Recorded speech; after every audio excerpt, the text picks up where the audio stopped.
Hello guys. Today we will study about the letter E. yes, E. E sound as yes.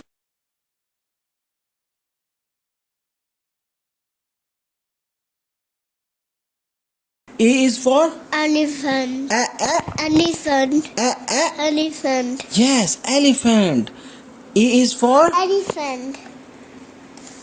E is for Elephant. E is for Earth. E is for Earth. Earth. Earth.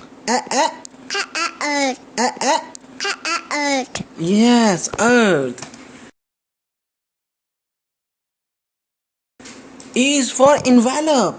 Run up. E is for Run up. E is for Run up. Run up. envelope. Run up. Yes, envelope.